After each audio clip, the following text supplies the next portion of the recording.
Have you ever been, swept up in a moment with a group, maybe felt something much stronger than you would on your own? That kind of electric feeling in the air. Exactly. Well, today we're diving deep into why that happens. We're looking at the power and sometimes the unpredictability of crowds. Yeah, and to really get into that, we're turning to a classic text. It's Gustave Le Bon's The Crowd, a study of the popular mind, came out way back in 1895. 1895. Right. But it's seen as foundational, really laid a lot of the groundwork for social psychology, still incredibly relevant for understanding mass behavior, actually. And talk about influence. I mean, you see mentions online that people like Freud, even figures like Hitler and Mussolini, drew on his ideas. They did, which, really highlights how powerful these insights into group dynamics can be. Yeah. For better or worse. I think that's a good point on it. But we absolutely have to remember the context here. Le Bon was writing over a century ago.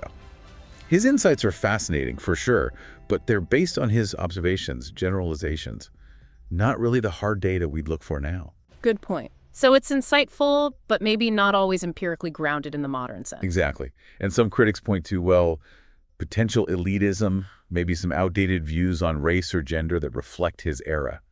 We need to keep that historical lens firmly in place. Okay. So our mission then for this deep dive is to pull out the really crucial, the most interesting ideas from Le Bon. Help you understand crowd psychology without getting bogged down. We'll look at the main characteristics he saw. How crowds form beliefs. And yeah, the role of leaders, which seems pretty critical in his view. Definitely. All right, so let's jump in. The basics. What did Le Bon see as the fundamental traits of a crowd? Okay, so he highlighted a few core things. First, he saw crowds as impulsive and irritable. Irritable, easily provoked. Yeah, quick to react, often emotionally. And linked to that, he argued they have a kind of diminished capacity to reason things through logically. Think about a sudden flare-up at a football match or something. Right, it's pure reaction, not thought. Pure reaction. It's immediate emotional. Not exactly a considered response, Yeah, you see that. Something kicks off and the whole group just reacts almost instantly. Exactly. And building on that, he talked about the intellectual level of the crowd tending to, well, dip. Dip? How so? He suggested this idea of a lowest common denominator taking hold, meaning complex, nuanced arguments. They just don't really work on a crowd. Ah, okay. So simple, punchy messages are more effective than detailed reasoning. Much more effective. Okay. It's like the emotional frequency just grounds everything else out. Nuance gets lost. That makes a lot of sense. It's like shouting versus whispering in a noisy room. Precisely. Then there's suggestibility and contagion. Contagion, like catching a feeling. Kind of, yeah. Individuals in a crowd become much more open to suggestion. And ideas, emotions, they can spread incredibly fast. Like wildfire. Le Bon himself actually compared it to hypnosis. He thought people in crowds could enter this state where they're highly susceptible to whatever feeling or idea is dominant. Wow, hypnosis. That's a strong image. A collective trance, almost. It is. And that feeds into another point. The exaggeration of sentiments. So feelings just get bigger in a crowd. Much bigger. Yeah. Amplified. Whether it's positive feelings like excitement or negative ones like anger, something small can balloon very quickly when it spreads through the group. Yeah, I can picture that. A small spark setting off a big fire. Exactly. And finally, it's important to grasp what he meant by a psychological crowd. It wasn't just any old gathering of people. No, it's a specific state, a temporary condition where individuals start to feel, think, and act quite differently than they would on their own. The crowd takes on its own temporary personality, you could say. Okay, so it's a distinct psychological shift that happens. Given all that, the impulsivity, suggestibility, the big emotions, how did Le Bon think crowds actually come to believe things? How do opinions form? Well, this is key. He argued that crowds aren't swayed by rational argument. Not really. Not by logic. Then by what? By simple, powerful images. By easily remembered phrases or maxims. And by repetition. Constant repetition. Ah, repetition, like hammering a point home. Exactly. Think about political slogans or advertising jingles. They're not complex policy papers, right? They're designed to be simple, memorable, emotionally resonant, and repeated over and over. That's true. The catchiest, most emotional messages often seem to be the ones that really take off and spread. Precisely. Which just shows the power of words and images, the right words, the right images. They can bypass logic entirely. There's a quote from Le Bon. It's pretty striking. He said something like, "The masses have never thirsted after the truth. Whoever can supply them with illusions is easily their master. Whoever attempts to destroy their illusions is always their victim." Wow. That's quite a cynical take, isn't it? Illusion over truth. It's definitely a stark perspective, but it really underlines his view on how crowd belief works. It taps into that emotional core, not the rational mind. Makes you think about some of the narratives we see flying around today, especially online. It really does. And it highlights why repetition and affirmation are so effective. Ideas, even if they're totally baseless, can gain real traction if they're just repeated often enough. It's like the repetition itself creates a kind of pseudo-validity. Yeah, exactly. People hear it again and again, maybe from different sources within the crowd, and they start thinking, well, there must be something to it. Right. Le Bon also talked about two kinds of factors influencing beliefs: remote factors and direct factors. Okay, what's the difference there? Remote factors are the sort of deep underlying currents, things like a nation's history, its traditions, institutions, the education system. Basically, the long-term stuff that shapes the general mindset. So the cultural bedrock, essentially, the background beliefs we all carry. Pretty much. And then you have the direct factors. These are the immediate triggers. Like what? Like a specific event, a powerful speech, a striking image, that emotional contagion we talked about. These are the things that happen now and ignite the underlying feelings shaped by those remote factors. Got it. So remote factors set the stage, direct factors light the fuse. You could put it that way, yeah. And once a belief takes hold in a crowd, Le Bon observed it often becomes very dogmatic and intolerant. Dogmatic, like religious dogma. Almost, yeah. Yeah. He saw crowd beliefs taking on this fervent quality, very black and white. And with that comes intolerance for anyone who disagrees. Anyone outside the belief is seen as wrong, maybe even as an enemy. That sounds familiar from some online discussions, sadly. Right. He drew parallels to religious movements, actually. That level of absolute conviction and hostility towards opposing views. So the crowd locks into its belief, and questioning it becomes almost impossible from within or dangerous from without.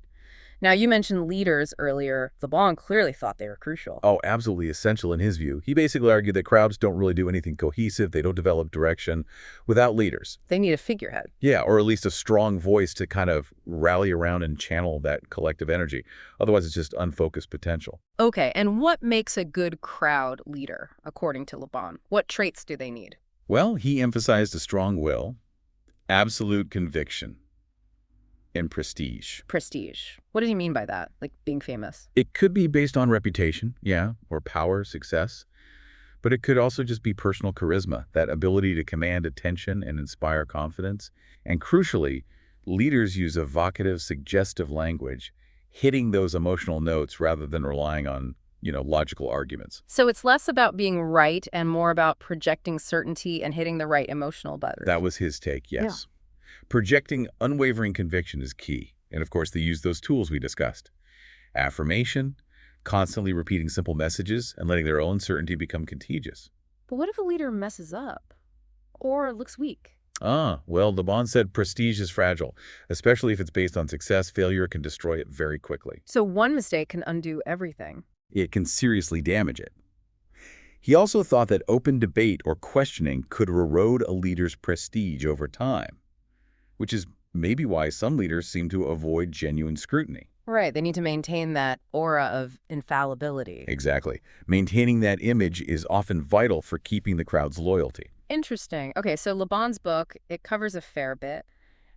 Did he talk about different kinds of crowds, or was it all just one big category for him? No, he did make distinctions. He talked about heterogeneous crowds, think of a random street gathering, and homogeneous crowds, more specific groups, like, say, juries or voters or even parliaments. Ah, okay, so different settings. Right. But what's really interesting is that he argued that even in these different types of groups, those same basic psychological mechanisms could still operate. So even a parliament, which you'd think would be about reasoned debate, could sometimes act like an impulsive crowd. That was his assertion, yeah, that the underlying psychology could take over, even in supposedly rational settings. It's a pretty powerful claim. It really is. He also had some specific thoughts on things like education.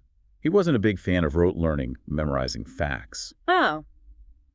What did he prefer? He argued for more practical, vocational training. He seemed worried that purely academic education might create people who were sort of disconnected from real life, maybe more susceptible to discontent or radical ideas? Another strong opinion. I know, we touched on this, but let's circle back properly. The criticisms of Le Bon. What are the main ones people raise? Well, like we said, the big one is the lack of solid empirical evidence by today's standards for some sweeping claims. It's based on observation and generalization. Well, not controlled experiments. Exactly. There's also the concern about misuse. The fact that his ideas could be used, and perhaps were used, for manipulation. Some point to examples like Nazi propaganda, suggesting it drew on Le Bon-esque principles. Yeah, that's a serious concern. Definitely. And then, as mentioned, there are the criticisms about his views, reflecting the biases of his time. Potential elitism, sexism, racism. It's absolutely crucial to read him critically, understanding that historical context. Absolutely. We're exploring the ideas, their impact, not endorsing everything wholesale. It's about understanding the history of these concepts. And speaking of impact, it's worth mentioning Freud again. Sigmund Freud, in his work Group Psychology and the Analysis of the Ego, really engaged directly with Le Bon. He built on Le Bon's ideas. Yes, significantly. Especially that idea of the group mind and how individuals change within a crowd. Freud agreed that people in groups can feel more powerful, less responsible, more suggestible, losing some critical thinking. He took Le Bon's observations and tried to explain them psychoanalytically. So Le Bon's work was a major jumping-off point for Freud's thinking about groups. A very important one, yes.